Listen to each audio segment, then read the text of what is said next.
Good morning, everybody. Good morning. This is a really fun morning for me, I gotta be honest with you. It sure beats working at Google or Facebook or LinkedIn with a bunch of guy engineers kind of hanging around. So we should do this more often. But thank you all for being here. It's like standing room only, or we have obstructive view seating, but just pretend you're at Fenway Park and the Red Sox are playing and you've got one of these old-fashioned poles in front of you. But this is really incredible. I want to give a huge shout out, thanks to our three doctors, Dr. Sandberg, Dr. Harris, and Dr. Weintraub for organizing this event and your incredible leadership.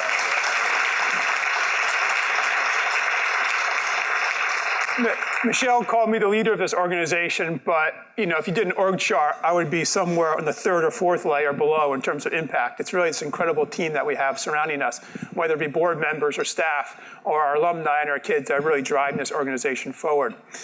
So I just wanted to share with you a little bit about the Boys and Girls Club to put the rest of the conversation that we're going to have today in context. So you have a sense of kind of who we are, and so you don't leave here without just not knowing some of the basics. And so Silicon Valley really is just a phenomenal place to grow up. There's no place that I know I'd rather live with my wife, and no place that we'd rather raise our three kids than right here. You hear about what's happening across the country, some stagnation in certain places and challenges, but here it's all about growth and vibrancy and optimism and energy, and all about the future. This is really the most exciting place to live, and it's amazing. And exactly as Michelle said, our vision is that we want all the kids to grow up and have opportunities and grow up to live fulfilling lives where they can, get a good education, get a fair paying job, get decent housing, and raise a family. And that's our vision for the future. But unfortunately today, that's not a real reality for too many students, especially in the low-income neighborhoods just a mile from here. I mean, we're talking about a very, very small community here that is unfortunately becoming more and more stratified. And so our goal at the Boys and Girls Club is to try to address that. And if you look at some of the challenges facing some of the students just, like I said, a mile from here, school is supposed to be the great equalizer and the great opportunity. But unfortunately, 80% of the students in some of the low-income neighborhoods are below proficient in school. And as a result, over time, about a third of them are dropping out of high school. And even those that do graduate from high school don't necessarily have the skills required. And so they're unable to access all these great opportunities that we want our kids to access and to really be part of this vibrant Silicon Valley community. And if you think about the root cause there, certainly the achievement gap is a big deal, and school is a big deal. But we believe, in watching this and working with the schools and so on, that it's really the opportunity gap that precedes the achievement gap. And you have to really understand that in order to understand why the kids are struggling. And these are just some examples of some data I want to share with you, or some thoughts anyway. About half the parents of the students we serve didn't even graduate from high school. They love the kids just as much, they want just as much for their children, but they don't necessarily can't help them with their homework or not sure how to navigate the complicated school system. I know, my wife and I just sent our first kid off to college, and got another one who's a junior and another one who's an 8th grader, and we get confused. We were yesterday meeting at our private school with the head of school, trying to figure out why she's struggling. This is our kid who's got everything in the world, and we have master's degrees and all this, and we're not sure what to do. So I just can't imagine a kid sort of being out there with no parental, with the parents not knowing how to advocate for their child. And there's some real challenges day to day. About 43% of the students that we serve are homeless.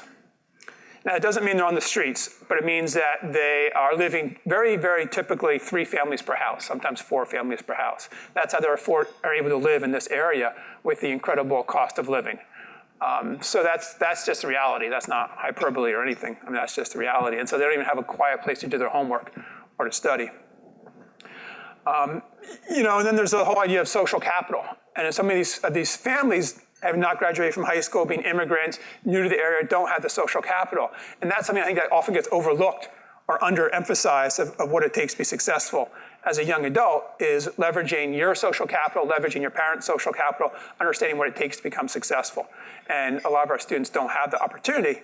And then lastly, I just mentioned, the cost of living is just so high. We see countless high school students who aren't able to participate in our after-school programs or other things because they just need to work. They have to just bring home money to help pay for rent. And that's just tough. It's the whole idea of what works for most of our kids today. You take that free internship, over the summer, you get extra tutors, you invest now so you reap the benefits later. which is a great business model, so to speak, for raising a kid. But when you have to start, you can't afford to invest, it just makes it harder. So that's sort of the context of where we are. But let's talk about the solution, because I think at the Boys and Girls Clubs, it's really inspiring and seeing great things happen. First of all, what we provide the Boys and Girls Clubs is a sense of belonging. These are our members, they join the Boys and Girls Clubs. We all need to belong to something. We need that sense of camaraderie, whether you're part of the Peninsula Ball, whether you're part of a football team, whether, hopefully yours didn't, but my son just joined a fraternity. Betty's very unhappy about that. I'm a little bit unhappy too. But it's that human need to belong to something, right, that we all have that's so important. And let's make it a positive identity. And that's what they get the Boys and Girls Club, to be part of something positive. And then they get that thing that's the most important, that relationship with that caring, loving adult. That's what it's all about, that mentorship. Many of you in here are volunteers or mentors with our students. Love to have more of you come and mentor with the student, but it's that one-on-one time that you show where somebody cares about you and believes in you. A chance to do extracurricular activities that all of our kids do after school, whether it's art, or whether it's being on a sports team, or maybe it's a chance to learn about technology, or maybe it's just a chance to learn about healthy eating and healthy food. And then it's just a chance to have fun. A chance just to be a kid. Too many of our students are growing up in very stressful situations. There's very high anxiety in terms of living situations. And a place where they can come after school and just be a kid for an hour or two is really, it can't be underestimated how important that is for long-term growth and just long-term success as a person. So that's sort of the tradition of the Boys and Girls Clubs, that safety, belonging, and fun. But we recognized about 5 or 10 years ago that that's no longer sufficient. It's necessary but not sufficient. In order to be successful and be able to define it as economically self-sufficient, our students need more than just a high school diploma. They need at least 2 years of post-secondary training. They need to either get a college degree, an AA degree, it could be a nursing degree, it could be a plumber union, it could be joining the Army. There's different ways, different paths they can take, but they can't just stop in high school. Those jobs don't exist anymore. They used to exist, but they don't exist anymore. So they have to do well in school. That's not a choice, it's just a mandatory. So we've really emphasized much more around our academic support. And we help our kids with homework. Certainly, we also help them with tutoring, provide tutoring. We also, this year, have done a much deeper dive around school success and academic support, focusing on literacy for the elementary school students. So a real emphasis there. All the research talks about third grade reading levels being critical. So we're doubling down on second and third graders, providing additional resources for them, hiring additional full-time staff to work with them in their schools to support their literacy. We provide more personalized learning instruction. What you see here is a picture of small group instruction, where we group the students based on where they are academically and then provide tailored instruction for them. So that's really a core part of our vision around the academic success. At the same time, we're also doing a lot of social emotional learning, the SEL services as well, because academics alone isn't what they need to succeed in school. It's really both ways we're coming at it. But it's very different from the typical Boys and Girls Clubs. And we call it BGCP 3.0. It's a different model than what most students have, most Boys and Girls Clubs have, and it's required us to hire specific staff who are expert in this area. And our strategy is to partner really closely with the schools. So currently, 80% of our students are actually served on school campuses. The clubhouse model that you kind of think about is still important. It's still the foundation, but that represents only 20% of our students. 80% are on the school campus. And if you talk to the principal at Belhaven School or Brentwood or Hoover School, she'll say that her school goes from 8 a.m. to 6 p.m. because the kids just stay there from when the school day ends until the afternoon, and they get 3 more hours of additional learning time. It's not 3 more hours of school, 3 more hours of learning time. A subtle difference, but it's important that it changes for them a little bit. For the kids, it can't feel like more school, but there's still more learning. We use the same curriculum the school is using. We're now sharing data with the schools. Our staff support the schools and the teachers during the day. So we've gone from being a sort of a nice addition to the schools to now being an integrated core of what we do, of what other schools do. And we're currently at 5 school sites in Ravenswood and Redwood City. We're at 4 in the high school district, Sequoia Union High School District. We just met earlier, or last week, with the superintendent of Redwood City School District. He asked us to be at all of his schools. And he said, this was actually kind of funny, he said that his principals are actually complaining to him, the principals who don't have our after-school program are complaining to him saying, why don't we have this, the Boys and Girls Clubs program? Our students need that too. So we'd love to make that happen. That's just an issue of funding. The favorite thing that we do, actually my favorite thing that we do, is our summer program. And it's just incredible because obviously summer learning loss is a huge deal. In fact, some research has indicated that over half the achievement gap can be attributed just to summer learning loss alone.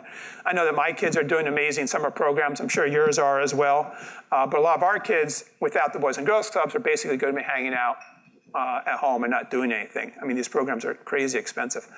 So what we're able to do is not only do a summer program ourselves, but integrate deeply with the schools. So we run the summer school program in partnership with Redwood City and Ravenswood.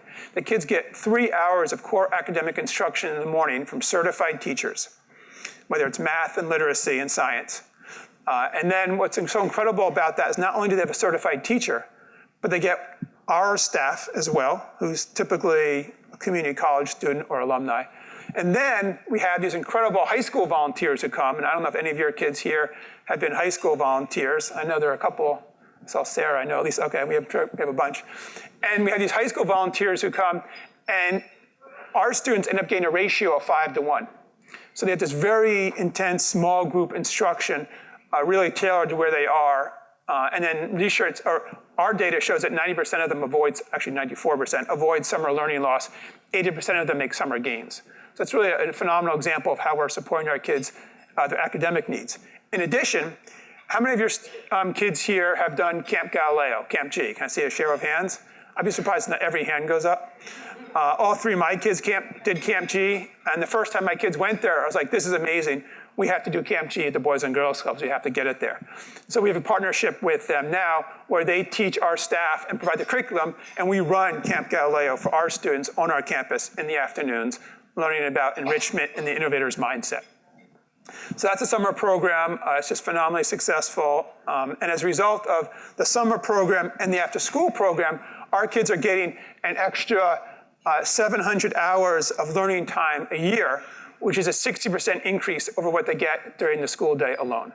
So that's how we're really making a huge difference on our kids educationally. Our staff is what makes all this possible. I do like to brag about the quality of the staff that we've been able to attract at the Boys and Girls Clubs. I joke that I'd rather be here than at Facebook or Google. And the reason is because I get to work with the same kind of people, but on a more fun mission. And something that I care about. And we've been able to attract folks to work with us who could be working anywhere they wanted to. They could be in your chairs, they could be at the staff, and they really are bringing a very aggressive mindset to this problem. This is a super challenging problem. We're making lots of mistakes. We've done lots of things not so well, but they're hungry to do it better. They're ambitious, and we want to do better, and we're going to continue to try to meet the needs of our students. Now, the real secret sauce of our staff, though, is the alumni that we have working for us. You're going to meet 2 of our alumni today. They actually don't work for us. They're off doing other great things. But we have a lot of our alumni who stay at the Boys and Girls Clubs. These 3 are actually in community college right now. So while they're in college, well, actually not in community college, they're in regular college. But while they're in college, they come work for us in the afternoons. And that's really that Boys and Girls Club secret sauce. That's when things are going the best. When you start with the younger kids and then you have the alumni coming back and teaching them, they can tell, they're the best role models. They're the best mentors that we could possibly have. So in terms of locations, we have 12 sites I mentioned. We're in East Palo Alto, Eastern Menlo Park, and Redwood City. So we serve 3 school districts, Ravenswood, Redwood City, and the Sequoia Union High School District. We have 2,500 students in grades K through 12 that come an average of 4 days a week. So as far as I know, it's a pretty unique breadth and depth of our organization in terms of what we're serving. The only organization as well that does school year as well as summer, and super importantly, we serve all kids. We welcome all kids. There are a lot of youth development organizations out there, especially college access programs, that are selective about whom they serve. You have to apply to get in, and those are amazing, amazing programs. But there needs to be someone out there who's going to serve all students, and where all students are welcome. And that's the role that the Boys and Girls Clubs fills. So, let me also mention our high school programs. So we've also invested quite a bit recently in our college access programs. We now have 250 students involved in either college or in our college access programs. So that's been growing like gangbusters. We need mentors to help with our students, but it's really been phenomenal to see these kids working and striving and now succeeding in getting into two-year colleges or often four-year colleges as well. So Michelle mentioned as well that we're one community, and I want to emphasize that, how small our geography is, right? Between here and Los Altos, Portola Valley and Woodside and Atherton and Palo Alto. The students that we serve are located in the low-income neighborhoods, right? Those are pretty clear. Do any kind of demographic analysis between San Francisco and San Jose. These are really the two or three low-income neighborhoods that exist. And that's where the students live. But what's interesting is to think about, and you can just say, well, that's that community, right? But think about where the parents work. These are where the parents work. This is one community. We are all in this together. We are all interdependent, right? We're all dependent upon each other. So think about it as one. And then I want to share this with you. This is last Friday. Last Friday was it was a school holiday for Veterans Day. And most kids are off, hanging out, going to the beach, doing whatever. These were 5 of our Redwood City students who were at Menlo College, thanks to Terry, working from 8 a.m. to 5 p.m., thinking about their college essays and their use of the year speeches and what they wanted to do with their lives. And I just stopped by kind of in a lark at 3:30 on Friday afternoon and wasn't really sure what to expect. It's a completely unscripted moment and everything. And they said that they were talking about how much they didn't want to wake up at 8 o'clock, how resentful they were about having to wake up at 8 o'clock. But now at 3:30, how happy they were to have had this experience to be together and talk. And I asked them, like, what were you guys talking about? And they said, well, we're talking about how much we have in common. And I said, oh, so what do you have in common? And then they all took turns talking about it. But the first thing they said, and this is actually Des right there on the second one from the right. If you haven't met Des, by the way, you really should meet Des because he may be the next president. Des goes, we all come from struggle. And it was just really powerful the way he said that. He said, we all come from struggle. They talked about the hardships they've had growing up. He said, but the Boys and Girls Clubs was a lifeline. And each of them gave a story. And I'm not going to go into the stories here. But let's just say it blew me away, and I've been here for 15 years. I had no idea what they had gone through. But they said that they didn't have direction, and the Boys and Girls Club had shown them a way, and that it was a lifeline, and that because of this, they were looking to go to college, and they had goals and aspirations, and they kept saying that over and over again, how they had learned goals and aspirations. And just hit me, that moment really in the gut about what the Boys and Girls Clubs is about. And not all of our kids are coming from situations of significant struggle, but a lot are. It's a very hard time to grow up around here in these kind of circumstances. But what the most thing that hit me the most was that they weren't saying it with pity. They were just saying it with pure matter-of-factness, like this is just their life. In fact, the instructor, Denzel, had coached them, and one of the Menlo professors had coached them to say, you say you wanted your dad in your life, but you recognize if your dad had actually been in your life, things would have been different. And you don't know what they would have been, and you wouldn't be where you are right now, and you wouldn't be who you are right now. And they took that philosophical view and it's like, I'm happy where I am right now. I'm happy who I am right now. I'm just going to focus on going forward.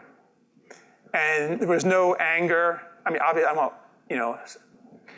whitewash it and say it was, but they weren't there with anger and resentment. They were just there. These are the challenges I faced. These are the struggles I faced. And they had this hunger.